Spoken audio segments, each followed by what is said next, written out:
വയനാട് മേപ്പാടിയിലെ മണ്ണിടിച്ചിലില് കുറേയധികം ആളുകളെ കാണാതായി എന്നാണ് ലഭിക്കുന്ന വിവരം.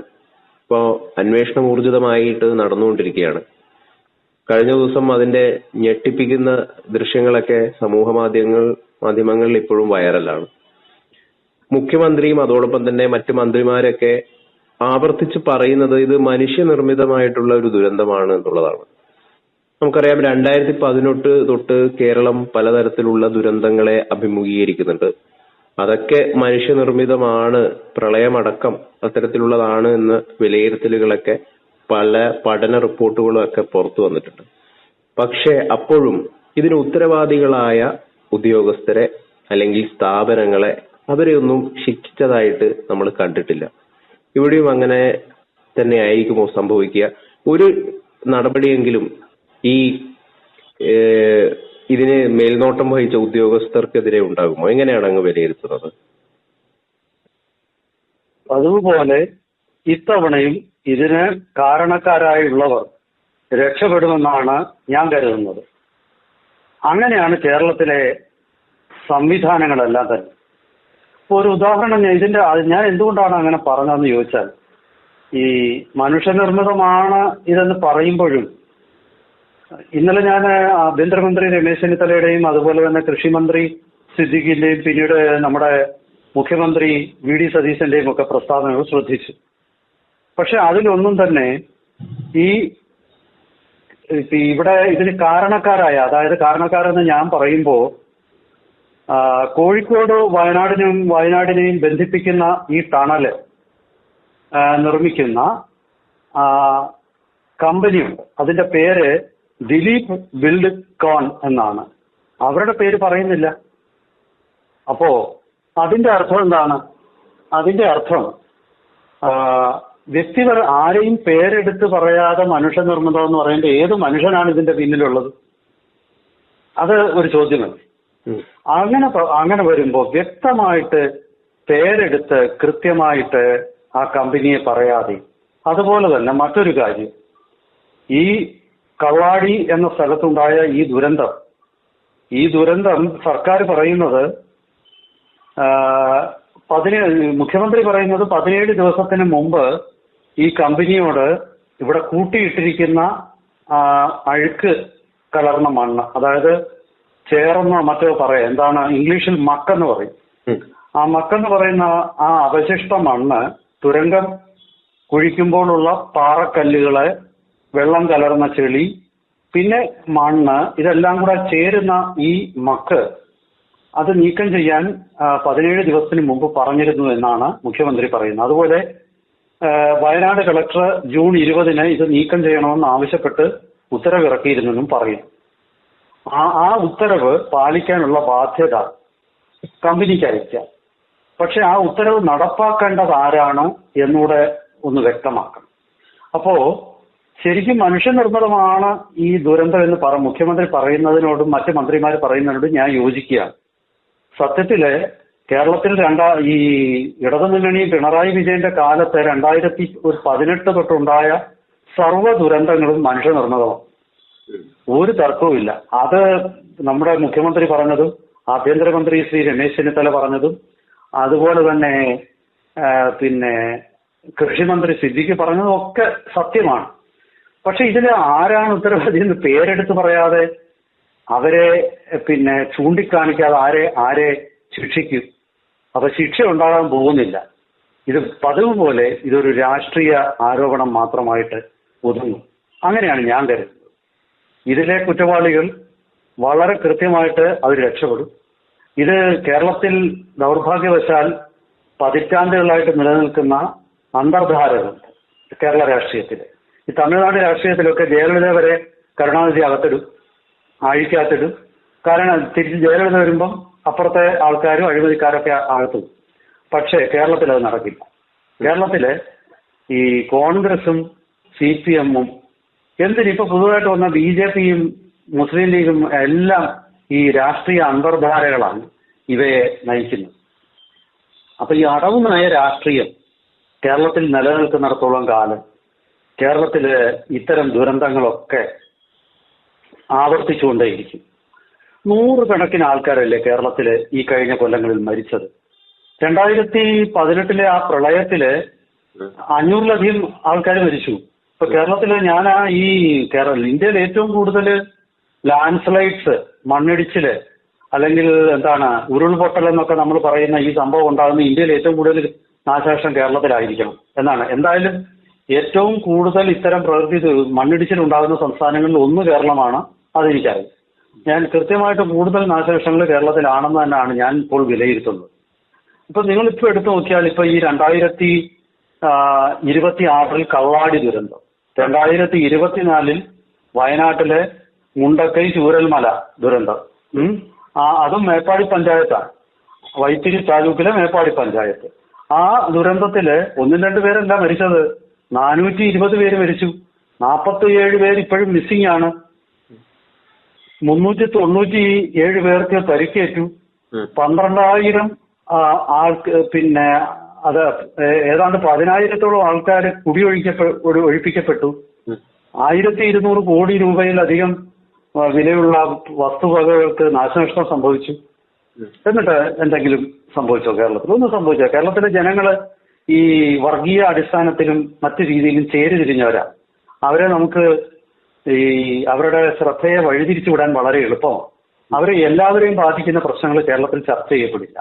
കേരളത്തിൽ നേരെ മറിച്ച് ഒരു പ്രത്യേക സമുദായത്തെ ബാധിക്കുന്ന പ്രശ്നമാണെങ്കിൽ അത് നാളുകളോളം ചർച്ച ചെയ്യും, അതിന് വളരെ കൃത്യമായ പരിഹാരം ഉണ്ടാവുകയും ചെയ്യും. ഇനി ഞാൻ പറയാം, 2019 കവളപ്പാറ ദുരന്തം, 69 പേര് മരിച്ചു. എന്നിട്ട് എന്തുകൊണ്ടായി? ആര് ശിക്ഷിക്കപ്പെട്ടു? അവിടെയും അന്നും എല്ലാവരും പറയുന്നുണ്ട് ഈ മനുഷ്യനിർമ്മിതമാണെന്ന്, ഹ്യൂമൻ ആക്ടിവിറ്റിയാണ് ഇതിന്റെ കാരണമെന്ന്. അപ്പൊ ഏത് ഹ്യൂമൻ ആക്ടിവിറ്റിയാണ്? ആ ഹ്യൂമൻ ആക്ടിവിറ്റിക്ക് കാരണക്കാരായവർ നിയമം ലംഘിച്ചിരിക്കണമല്ലോ. ആ നിയമം ലംഘിച്ചവർക്കെതിരെ എന്ത് നടപടിയാണ് എടുത്തത്? അവരിൽ ആരൊക്കെ ജയിലിൽ കിടക്കുന്നു? അതിനു മുമ്പ് ഇപ്പം ഈ 2019 അതിനുശേഷമാണ് പെട്ടിമുടിയിലെ ഇടുക്കി ജില്ലയിലാണ് 66 പേര് മരിച്ചു, 4 പേര് മിസ്സിംഗ് ആണ്. കണ്ണൻ ദേവൻ കമ്പനിയുടെ പ്ലാന്റേഷന്റെ തൊഴിലാളികളാണ് മരിച്ചത്. ഇപ്പം ഏതായാലും എനിക്ക് തോന്നുന്നു വേറൊരു സൗകര്യം സർക്കാരിനുണ്ട്. കാരണം എന്താണെന്ന് വെച്ചാൽ മരിച്ചവര് മലയാളികളല്ല, അന്യസംസ്ഥാന തൊഴിലാളികൾ. അപ്പൊ അവര് സ്വാഭാവികമായിട്ടും ഈ വിഷയത്തില് ഇതിന്റെ പുറകെ ഒന്നും വരാൻ ആരും കാണത്തില്ല. ഇടുക്കിയിൽ പെട്ടിമുടിയിലും മരിച്ച ഒത്തിരി പേര് തമിഴന്മാരും മറ്റ് സംസ്ഥാനക്കാരും ആയിരുന്നെന്നാണ് എന്റെ ഒരു ഓർമ്മ. അപ്പൊ ചുരുക്കി പറഞ്ഞാല്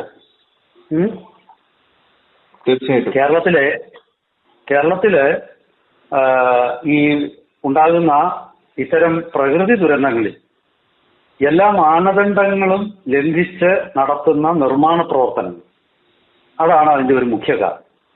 ഇപ്പൊ കേരളത്തില് ഇതൊക്കെ തുടങ്ങുന്നത് കേരളത്തിലെ വനം കയ്യേറ്റത്തിന്റെ കാലം തൊട്ടാണ്. ഈ വനം കയ്യേറ്റത്തെ കേരളം പ്രോത്സാഹിപ്പിച്ചു. അപ്പോ ആ കയ്യേറിയ ആൾക്കാരെ അധ്വാനശീലത്തെയും അവരെ പുകഴ്ത്തിക്കൊണ്ടാണ് പണ്ടൊക്കെ ഒരുപാട് നറേറ്റീവ്സ് വന്നിരുന്നത്. ആ നറേറ്റീവ്സ് ആണ് പലരെയും കയ്യേറാൻ പ്രേരിപ്പിച്ചത്. കേരളത്തിന്റെ കാട് മുഴുവൻ ആരാണ് കയ്യേറിയത്? സംഘടിത വിഭാഗങ്ങളാണ് കേരളത്തിന്റെ കാട് കയ്യേറിയത്. അത് ഈ തെക്കൻ കേരളത്തിലെ ഇടുക്കി ഈ ജില്ലയിലെ സ്ഥലങ്ങൾ തൊട്ട് പിന്നീട് ഈ കുടിയേറ്റക്കാര് വടക്കൻ കേരളത്തിൽ പലപ്പോഴും മലബാറിന്റെ പല ഭാഗങ്ങളിലും എത്തി. അവരെത്തിയിട്ട് കണ്ണൂർ ജില്ല, വയനാട് ജില്ല, പണ്ട് വയനാടും കണ്ണൂരും ഒരു ജില്ലയാണ്, മലപ്പുറം ജില്ല, ഇതിന്റെയൊക്കെ മല നിരകൾ, ആ പ്രദേശങ്ങളൊക്കെ ഇവര് കയ്യേറി അവിടെ നിർമ്മാണം നടത്തി. അവിടെ ചെറു പട്ടണങ്ങളൊക്കെ ഉണ്ടായി. ഈ സ്ഥലങ്ങളിലൊക്കെ ചെറു പട്ടണങ്ങളുണ്ടായി. ഇവിടെ അവര് ആ ഭൂമി, നമ്മൾ കയ്യേറുന്ന ഭൂമിയെല്ലാം നമ്മുടേതാകും പൈങ്കിളി എന്നുള്ള പാട്ടും പാടി വന്നു. ഇവരുടെയൊക്കെ അധ്വാനശീലത്തെയാണ് പിന്നെ പുകഴ്ത്തിയത്. പക്ഷെ ദൗർഭാഗ്യവശാൽ ഈ നിയമലംഘനം 1960-50 ഒടുവിൽ തൊട്ട് തുടങ്ങിയതാണ്. അതിനു മുമ്പ് നടന്നിട്ടുണ്ട്, രാജാക്കന്മാരുടെ കാലത്ത് പോലും നടന്നിട്ടുണ്ട്. ഞാൻ പറഞ്ഞത്, ഈ ജനാധിപത്യ സർക്കാരുകളൊക്കെ നിയമലംഘനത്തിന് നേരെ പണ്ടും കണ്ണടച്ചിട്ടുണ്ട്, ഇന്നും അവർ കണ്ണടച്ചു, നാളെയും കണ്ണടയ്ക്കും. ഇത്തരം ദുരന്തങ്ങൾ കേരളത്തിൽ സർവ്വസാധാരണമാണ്. ഇത് അങ്ങോട്ട് ഉണ്ടായിട്ട് ഒരു 2 മാസത്തേക്ക് അവിടെ വലിയ ഒരു പ്രതിഷേധവും ബഹളമൊക്കെ ഉണ്ടാവും. ഇതിന് ഉത്തരവാദി ആരാണ് എന്ന വിലയിരുത്തൽ വരുന്നുണ്ട്. അത് അങ്ങനെ തന്നെയാണോ? കാരണം ഈ ഉദ്ഘാടനം വളരെ തകൃതിയായിട്ട് വോട്ടിന് വേണ്ടിയിട്ടേ തെരഞ്ഞെടുപ്പ് സമയത്ത് പെട്ടെന്ന് കാണിച്ചു. അപ്പൊ അതിന്റെയൊക്കെ ഭാഗമായിട്ട് കുറെ വീഴ്ചകൾ സംഭവിച്ചിട്ടുണ്ടെന്നാണ് പറയുന്നത്. അതൊന്നുമല്ല, അങ്ങനെ മാത്രമല്ല, അതൊക്കെ സംഭവിച്ചിട്ടുണ്ട്. അതൊക്കെ ഈ മൊത്തത്തിലുള്ള കേരളത്തിലെ അഴിമതിയുടെ ഒരു ആവാസ വ്യവസ്ഥയുണ്ട്. പ്രത്യേകിച്ച് ഈ PWD നിർമ്മാണ മേഖലയാണ്. അതായത് എന്നോട് ഒരു ദേശീയ തലത്തിൽ പ്രവർത്തിക്കുന്ന ഇവിടെ ഹൈവേ നിർമ്മിച്ച ഒരു കമ്പനിയിലെ ഒരു പബ്ലിക് റിലേഷൻസ് ഓഫീസർ എന്നോട് പറഞ്ഞു, ഈ കേരളത്തിലെ ഈ ഒരു PWDയുടെ ഓരോ ഓഫീസുകളിലും ചെന്നാൽ അവര് നമ്മളോട് ചോദിക്കുന്നത് എന്റെ ഫീസ് തരാൻ പറയും എന്നാണ്. അത് ഫീസായിട്ടാണ് അവർ കാണുന്നത്, കൈക്കൂലിക്ക്. അപ്പം ഒരു താഴെ തട്ടിലുള്ള ഒരു പ്യൂണിന് പോലും കേരളത്തിലെ PWD ഓഫീസുകളിൽ 1200 രൂപയാണ് ഒരു ഫയല് നീക്കത്തിനുള്ള കൂലി എന്നാണ് പറയപ്പെടുന്നത്. അത് ഒരു അല്ലെങ്കിൽ AXC ലെവലിൽ എത്തുമ്പോഴത്തേക്ക് ഒരു 5000 രൂപ. ഞാൻ ഓരോ ഫയലിനും കമ്പ്യൂട്ടറിലൊന്ന് ക്ലിക്ക് ചെയ്താൽ മതി. ആ ക്ലിക്ക് ചെയ്യുന്ന ഒരു ക്ലിക്കിനാണിത്. ഇവരുടെയൊക്കെ സ്വത്ത് അന്വേഷിച്ച് കണ്ടുകെട്ടും. അപ്പൊ എന്റെ ഒരു ചോദ്യം, ഇപ്പോൾ കള്ളാടി ദുരന്തത്തിൽ ഞാൻ പറഞ്ഞല്ലോ, ഇത് ദിലീപ് ബിൽഡ്കോൺ, ആ ദിലീപ് ബിൽഡ്കോണിന്റെ പേര് പോലും ആരെങ്കിലും പറയുന്നത് ഗൗതം ശ്രദ്ധിച്ചിട്ടുണ്ടോ? ഏതെങ്കിലും മന്ത്രിമാർ പറഞ്ഞിട്ടുണ്ടോ ദിലീപ് ബിൽഡ്കോൺ എന്ന പേര്? അല്ല, ഞാൻ കേട്ടില്ല. എനിക്കൊരു സംശയത്തെ ഞാൻ ചോദിക്കുകയാണ്. ഇല്ല, അവിടെ ശ്രദ്ധിച്ചിട്ടില്ല, അങ്ങനെ പറഞ്ഞതായിട്ട് ശ്രദ്ധയിൽപ്പെട്ടിട്ടില്ല. അത് ഈ ദിലീപ് ബിൽഡ്കോണിന് ഇത് സബ് കോൺട്രാക്ട് ആണ്. യഥാർത്ഥത്തിൽ ഇത് ഈ കൊങ്കൺ റെയിൽവേ കോർപ്പറേഷൻ ലിമിറ്റഡ് എന്ന് പറയുന്ന കമ്പനിക്കാണ് ഈ ടണലും ഈ റോഡും ഒക്കെ ബിൽഡ് ചെയ്യാനുള്ള കരാറ് കിട്ടുന്നത്. അത് ഈ പദ്ധതി എന്ന് പറയുന്നത് KIIFB, Kerala infrastructure investment finance board, KIIFB. ആ കിഫ്ബി ആണ് ഇതിന്റെ സോൾ ഫൈനാൻഷ്യൽ ബാക്കർ. അപ്പോ കൊങ്കൺ റെയിൽവേ കോർപ്പറേഷൻ ആണ് ഇതിന്റെ സൂപ്പർവിഷനും എക്സിക്യൂഷനും. അത് കൃത്യമായിട്ട് വർക്ക് ചെയ്യുന്നത് ദിലീപ് ബിൽഡ്കോൺ. അപ്പൊ ഇതിന്റെ ഉത്തരവാദികള് ദിലീപ് ബിൽഡ്കോൺ മാത്രമല്ല. ഇതിന്റെ ഉത്തരവാദികള് ഈ കിഫ്ബി, അതുപോലെ കൊങ്കൺ റെയിൽവേ കോർപ്പറേഷൻ ലിമിറ്റഡ്, അതുപോലെ ദിലീപ്, ഇങ്ങനെ 3 തലത്തിൽ കിടക്കുകയാണ്. ഇപ്പൊ വയനാട് കളക്ടർ ഇത് ഈ അവശിഷ്ടങ്ങൾ മാറ്റണമെന്ന് ഉത്തരവിറക്കി എന്ന് പറയും. ഉത്തരവിറക്കിയിട്ട് അങ്ങ് വീട്ടിൽ ഇരുന്നാൽ മതിയോ? അപ്പൊ ഉത്തരവിറക്കുന്നത് എന്തിനാണെന്ന് അറിയോ? ഇതൊക്കെ ഇതിന്റെ പിന്നിൽ ഒളിഞ്ഞു കിടക്കുന്ന ഇവരുടെ ഒരു കള്ളത്തരം ഞാൻ പറയും. അതായത് ഇപ്പൊ മുഖ്യമന്ത്രി പറഞ്ഞതായാലും ശരി, അതുപോലെ ഈ കളക്ടർ പറയുന്നതായാലും ശരി, ഇവർ ഉത്തരവിറക്കും. അതോടെ അവരുടെ ഉത്തരവാദിത്വം തീർന്നു. ഉത്തരവിറക്കിയിട്ട് അത് നടപ്പാക്കിയോ ഇല്ലയോ എന്ന് പരിശോധിക്കേണ്ട ബാധ്യത അവർക്കുണ്ട്. ഇപ്പൊ ഞാൻ ചോദിക്കട്ടെ, പോലീസ് ഒരാളെ സ്റ്റേഷനിൽ ഹാജരാകണമെന്ന് പറഞ്ഞിട്ടൊരു നോട്ടീസ് ഇറക്കും. അയാൾ ഹാജരായില്ലെങ്കിൽ പോലീസ് മിണ്ടായിരിക്കുമോ? അറസ്റ്റ് ചെയ്തുകൊണ്ട് വരത്തില്ലേ? കോടതിയിൽ ഒരാളെ ഹാജരാകണമെന്ന് പറഞ്ഞിട്ട് കോടതി ഹാജരായില്ലെങ്കിൽ കോടതി അറസ്റ്റ് വാറന്റ് എടുക്കത്തില്ലേ? അപ്പം ഈ ഓർഡർ ഇടുക മാത്രമല്ല, എക്സിക്യൂഷനും സർക്കാരിന്റെ ഏജൻസികളുടെ ഭാഗമല്ലേ? എന്തുകൊണ്ട് ആരാണ് എക്സിക്യൂഷന്റെ നടത്തേണ്ടിയിരുന്നത്? ആരാണ് ആ എക്സിക്യൂഷൻ നടത്താതിരുന്നത്? ഇനി മറ്റൊരു കാര്യം, ഒരുപാട് കാര്യം ഇതിനെക്കുറിച്ച് പറയുന്നുണ്ട്. പരിസ്ഥിതി ലോല പ്രദേശമാണിത്, ഇവിടെ കൺസ്ട്രക്ഷൻ നടത്താൻ അനുവാദമില്ലായിരുന്നു എന്ന് പറയുന്നുണ്ട്. പിന്നെ എൻവയോൺമെന്റൽ ഇമ്പാക്ട് സ്റ്റഡി വേണ്ട രീതിയിൽ നടത്തിയില്ല, അത് കേന്ദ്രം നടത്തട്ടെ എന്ന് സംസ്ഥാന ചീഫ് സെക്രട്ടറി. അതൊക്കെ കഴിഞ്ഞ സർക്കാരിന്റെ കാലത്താണ്. ഇത് നമുക്ക് ഇപ്പോഴത്തെ സർക്കാരിനെ അതിൽ കുറ്റപ്പെടുത്താൻ പറ്റില്ല. ഇപ്പോഴത്തെ സർക്കാരല്ല അതിന് ഉത്തരവാദി. മൊത്തത്തിൽ പിണറായി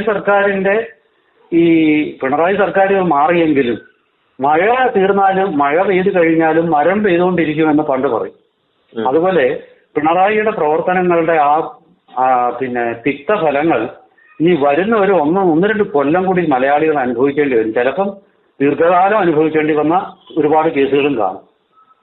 പക്ഷേ അത് പറഞ്ഞിട്ട് ഇപ്പോഴത്തെ സർക്കാരിന് ഒഴിഞ്ഞു മാറാൻ പറ്റില്ല എന്നാണ് എനിക്ക് തോന്നുന്നത്. കാരണം നടപടിയെടുക്കുകയും കൃത്യമായിട്ട് അകത്താക്കേണ്ടവരെ അകത്താക്കുകയും ചെയ്യണം. പിന്നെ കേരളത്തിലെ PWD വർക്കെടുക്കുന്ന സ്വകാര്യ കോൺട്രാക്ടർമാർ ഒരുപാട് കാര്യം പറയുന്നുണ്ട്. അതായത് കൈക്കൂലി ആർക്കൊക്കെ കൊടുക്കണം, അവരെന്ത് ചെയ്യും? ഇപ്പൊ ഉദാഹരണത്തിന് ഈ അവശിഷ്ടങ്ങൾ എവിടെ കൊണ്ട് നിക്ഷേപിക്കും?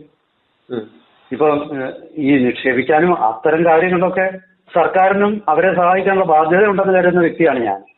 അപ്പൊ ചുരുക്കി പറഞ്ഞാല് ഈ സർക്കാരും സ്വകാര്യ മേഖലയും തമ്മിലുള്ള മത്സരത്തിലല്ല രണ്ടു കൂട്ടരും കൂടി ഒരുമിച്ചിരുന്നുകൊണ്ടാണ് കാര്യങ്ങൾ ചെയ്യേണ്ടത്. പക്ഷെ ദൗർഭാഗ്യവശാൽ ഇവിടെ എനിക്കെന്ത് കിട്ടും എന്നുള്ള ചോദ്യം വരുമ്പോൾ എന്റെ ഫീസ് തരാൻ പറഞ്ഞിട്ട് ഈ വികേന്ദ്രീകൃതമായ അഴിമതിയാണ് കേരളത്തിൽ. തമിഴ്നാട്ടിലും കർണാടകത്തിലും ഒക്കെ ഇത്രയും വികേന്ദ്രീകൃതമല്ല. താഴെ തട്ടിലുള്ളവരല്ല, മുകളിൽ മാത്രമാണ് കൂടുതൽ അഴിമതി നടക്കുന്നത്. താഴെ തട്ടിലുള്ളവർക്ക് കിട്ടുന്നത് വാങ്ങിച്ച് അവർ പോകും. പക്ഷെ കേരളത്തിൽ അങ്ങനല്ല. എല്ലാവർക്കും അവകാശബോധമുണ്ട്. അഴിമതിയുടെ കാര്യത്തിൽ വലിയ അവകാശബോധമുണ്ട്. കേരളത്തിൽ വലിയ മാഫിയകളുണ്ട്. ആ മാഫിയയിലൊന്നും ആർക്കും തൊടാൻ പറ്റത്തില്ല. മൊത്തത്തിൽ ഇതിൽ പ്രത്യേകിച്ച് ഒന്നും സംഭവിക്കാൻ പോകുന്നില്ല. മരിച്ചത് അന്യസംസ്ഥാന തൊഴിലാളികളായതുകൊണ്ട് പിന്നെ അത് കുറച്ചുകൂടി എളുപ്പമായി അഴിമതിക്കാർക്ക്. ഇത് പഴയതുപോലെ വീണ്ടും അഴിമതി നടക്കും. വീണ്ടും അടുത്ത കൊല്ലം വീണ്ടും മണ്ണിടിച്ചിലുണ്ടാവും, വീണ്ടും ജനങ്ങൾ മരിക്കും. സർക്കാർ അപ്പോഴും ഇതുപോലെ എന്തെങ്കിലുമൊക്കെ പറഞ്ഞിട്ട് അവർ രക്ഷപ്പെടും. ഇത്രയൊക്കെ സംഭവിക്കാൻ പോകുന്നുള്ളൂ. സർക്കാർ കാര്യം മുറ പോലെ തന്നെ നടക്കും എന്ന് തന്നെയാണ് എനിക്ക് തോന്നുന്നത്.